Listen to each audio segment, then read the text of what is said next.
আসসালামু আলাইকুম।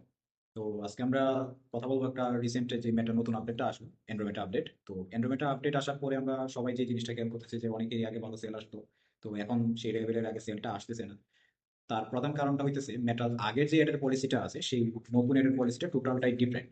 আগে দেখা যেত আমরা বিভিন্নভাবে টার্গেট করতাম, সেখানে আমরা একটা উইনিং কন্টেন্ট পাইলে আমরা সেটা নিয়ে স্কেলিং এর দিকে আগাইতাম, কি এখান থেকে একটা ভালো সেল নিয়ে আসতাম। কিন্তু এই রিসেন্ট যে আপডেটের কারণটা দেখা যাইতেছে, এখানে মেটা ফোর্স করতেছে যে আমরা অ্যাওয়ারনেস ক্যাম্পেইনেরও দরকার নাই, এঙ্গেজমেন্ট ক্যাম্পেইনও দরকার নাই। আমার গোল যেহেতু সেল, আমরা সেলের দিকেই আগাবো।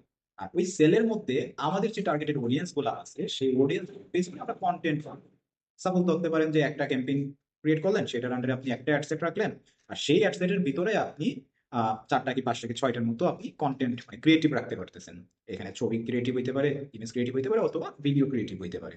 আর প্রত্যেকটা ক্রিয়েটিভই হইতে পারে আপনার এক একটা এক এক অ্যাঙ্গেল, কোনোটা ইমোশনাল অ্যাঙ্গেল, কোনোটা আপনার আর্জেন্সি অ্যাঙ্গেল, কোনোটা আপনি প্রোমো ক্রিয়েট করলেন, বা বিভিন্নভাবে আপনি সেই জিনিসটা এখানে করতে পারতেছেন। তো এই দেখলো বিষয়।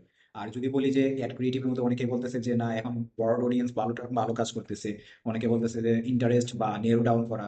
নেরো বিষয়টা হতো কি, আমরা যখন আরো 3-4 বছর আগে যখন আমরা অ্যাড ক্যাম্পেইন করতাম, তখন দেখা যাচ্ছে নেরো অ্যাড ক্যাম্পেইনটা খুব ভালো কাজ করতো। ফেসবুক দেন ফোর্স করতেছে সবসময় যে ব্রড অডিয়েন্সটা নিয়ে কাজ করার জন্য। হ্যাঁ, আপনি ব্রড অডিয়েন্স রাখতে পারেন। এই ক্ষেত্রে মেটা ডিসাইড করবে যে আসলে তাদের কাছে দেখাইতে হয়, সেটাও ডিসাইড করবে আপনার কন্টেন্টের উপর বেস করে। তাদের জন্য কন্টেন্ট বানাইতেছেন, তাদের আসলে কিভাবে আপনি সহযোগিতা করতে পারতেছেন সেই উপর ভিত্তি করে আপনার এই ব্রড অডিয়েন্সটা আসলে এখানে টার্গেট হবে। হ্যাঁ। আরেকটা যেটা হচ্ছে, আমরা ইন্টারেস্ট বেস যদি যাই, শুরুর দিকে দেখা যাচ্ছে আপনার বাজেট যদি খুব একটা বেশি না হয়, সেই ক্ষেত্রে আপনি ইন্টারেস্ট বেসটাতে যেতে পারেন, কারণ মেটাকে ডিসাইড করতে দিলে মেটা আবার এখানে কিছু টাইম দিবে আসলে কাদেরকে টার্গেট করবে, এখান থেকে কিভাবে সেল নিয়ে আসবে সেই জিনিসটা দেখার জন্য। তো যদি আপনার অল্প বাজেট হয় সেই থেকে আপনি ইন্টারেস্ট বেসে যেতে পারেন। যখন ইন্টারেস্ট বেস থেকে আপনি একটা ভালো রেজাল্ট নিয়ে আসতে পারেন, তখন আপনি এটা ব্রড উইংস যেতে পারেন। তো এই ছিল আসলে অ্যান্ড্রোমেটার টোটাল বিষয়, যে আপনি আসলে কিভাবে রানটা করতে পারেন বা কিভাবে আপনার টার্গেটেড অডিয়েন্সের কাছে পৌঁছাতে পারেন, কিভাবে একটা ভালো সেল নিয়ে আসতে পারেন। আশা করি এই জিনিসগুলো যদি আপনি ফলো করেন, এখান থেকে একটা ভালো সেল নিয়ে আসা পসিবল।